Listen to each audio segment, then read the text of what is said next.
Assalamualaikum Soleh-Soleha. Hari ini kita akan melanjutkan pembelajaran kita di tema 3 subtema 3 pembelajaran 4.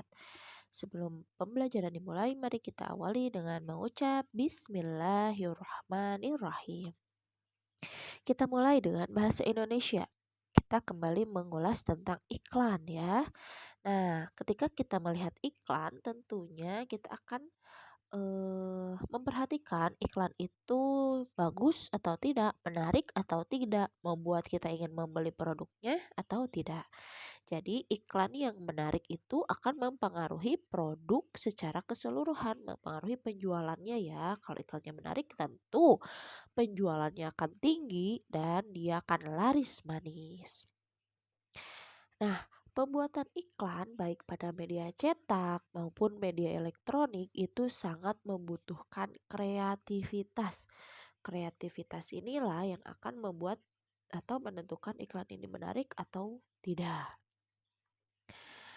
Nah, selanjutnya untuk iklan media elektronik, selain mempersiapkan unsur-unsur iklan yang akan kita buat, kita juga harus mempersiapkan naskah dan juga sketsa gambar berdasarkan naskah atau sering disebut dengan storyboard ya. Jadi ada ceritanya sehingga nanti pemerannya bisa memerankan dengan baik sesuai dengan naskah yang telah dibuat. Jadi naskah biasanya ini disesuaikan dengan produk apa yang dijual. Misalnya seperti produk makanan untuk anak-anak tentunya akan diperankan atau artis yang digunakannya pasti anak-anak, yang memakannya anak-anak atau bisa juga dengan didampingi oleh orang tua. Nah, kalau kita lihat kan produk-produk seperti makanan anak-anak ataupun susu itu diperankannya oleh anak-anak. Sedangkan produk-produk yang untuk orang dewasa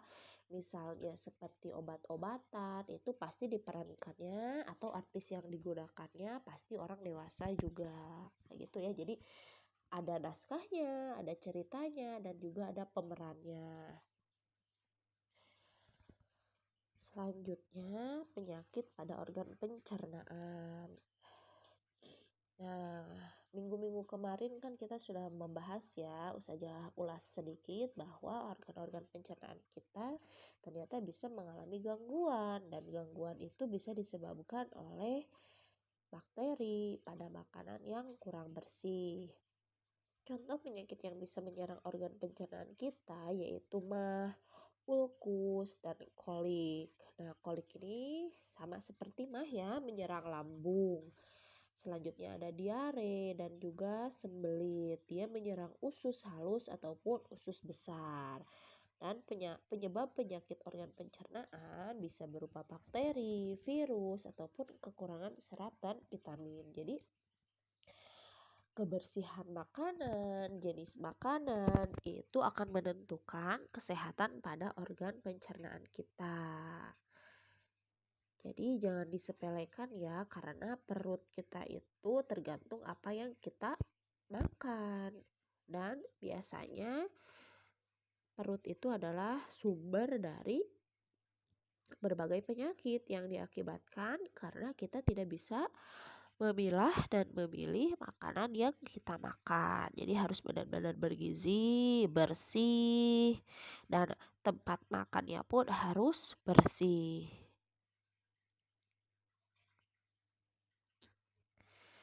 Selanjutnya, nah hal yang paling penting dari penjualan produk ataupun jasa adalah strategi penjualan yang baik. Nah, biasanya untuk meningkatkan penjualan yaitu dengan adanya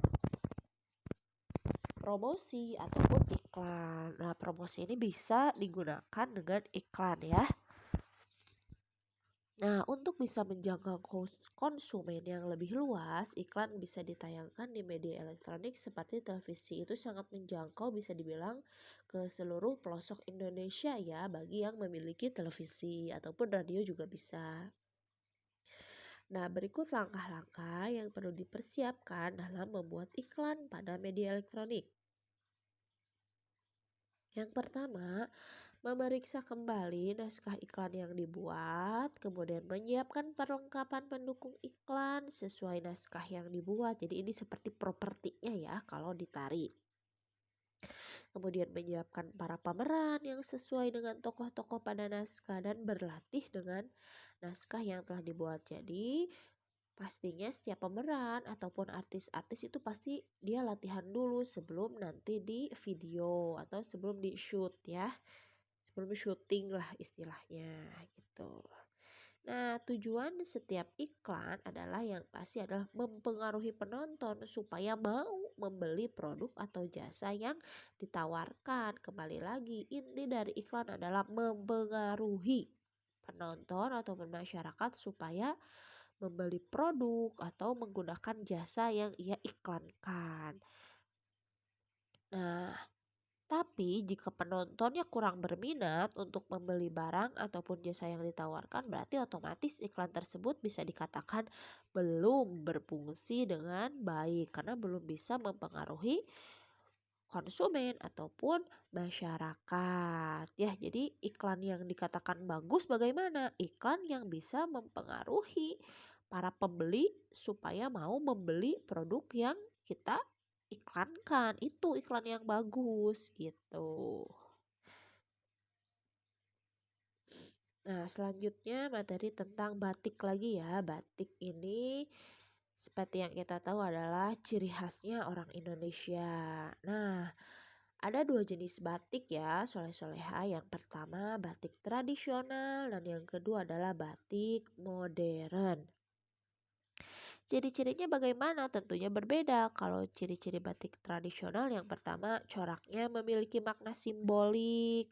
Jadi ada maknanya tersendiri. Simbol ini ada artinya begitu. Umumnya bermotif ular, pagoda, geometris ataupun barong. Warnanya cenderung gelap. Kalau batik tradisional itu biasanya hitam, coklat atau kehitaman, coklat kehitaman dan juga putih. Jadi lebih ke klasik gitu ya untuk warna-warnanya. Dan motif batik tradisional ini merupakan ciri khas daerah asal. Jadi terkadang antara motif batik satu daerah dengan motif batik daerah lain berbeda-beda. Karena itu tadi, karena setiap motif batik atau gambar batiknya punya arti tersendiri atau makna tersendiri. Berbeda halnya dengan batik modern. Kalau batik modern itu coraknya tidak memiliki makna simbolik khusus. Kemudian umumnya motifnya itu tumbuhan ataupun rangkaian bunga.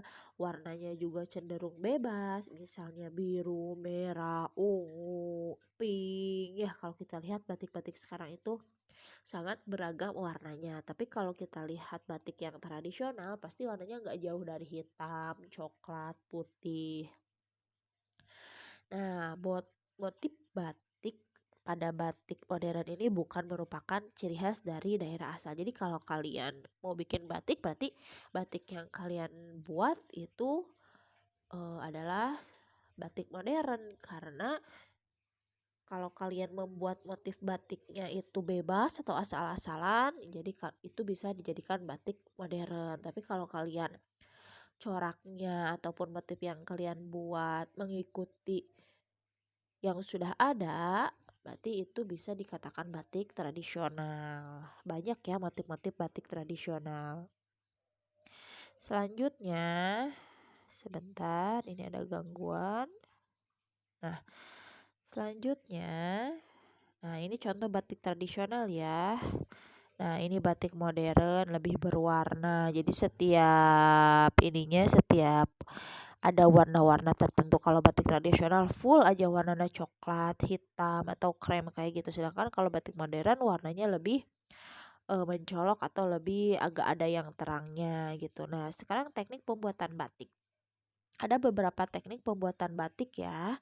Yang pertama itu teknik tulis, kedua teknik cap, yang ketiga teknik cetak ataupun sablon. Nah, sekarang saja tampilkan. Nah, ini yang disebut dengan teknik tulis, yaitu teknik batik dengan kain yang dihias dengan tekstur dan corak batik menggunakan tangan, dan pembuatan batik ini memakan waktu kurang lebih bisa sampai 2 sampai 3 bulan karena ini benar-benar pakai tangan ya. Jadi tidak pakai mesin, dimulai dari pemolaan, kemudian dilukis, ini dilukis pakai lilin khusus, ini kan gambarnya pakai lilin khusus ya dia. Nah, kalau ini tekniknya adalah teknik cap, yaitu teknik menghias kainnya dibentuk dengan cap, biasanya terbuat dari tembaga ini, cap si capnya ini, dan proses pembuatannya lebih cepat yaitu 2 sampai 3 hari. Jadi cepet ya, tinggal di kayak caplok plok plok plok dia udah terbentuk si motifnya. Nah, kalau gambar ini seperti teknik cetak ya atau print ataupun sablon. Jadi teknik ini memiliki motif seperti batik dan prosesnya itu menggunakan alat cetak ataupun sablon. Jadi seperti ini ya alat cetak ataupun sablonnya. Jadi tidak menggunakan cat tapi menggunakan alat seperti ini. Ini merupakan alat cetak ataupun alat sablon. Jadi berbeda ya dari alat yang digunakannya, dan warnanya pun ini kalau teknik sablon ini bisa lebih bervariasi langsung dikasih warna juga. Nah, kalau yang di atas ini merupakan teknik celup ikat ya. Jadi diikat dan dicelup-celup pada pewarna. Kalau teknik yang di bawah ini namanya teknik apa ya? Kayak dilukis langsung di kainnya. Jadi dengan menggunakan warna-warna yang terang menggunakan kuas. Jadi ini langsung yang di bawah ini menggunakan kuas langsung oleh pembuat batiknya. Gitu ya, soleh-solehah. Alhamdulillah materi hari ini selesai. Jika ada yang ingin ditanyakan, boleh langsung tanyakan ke Ustazah. Terima kasih. Wassalamualaikum warahmatullahi wabarakatuh.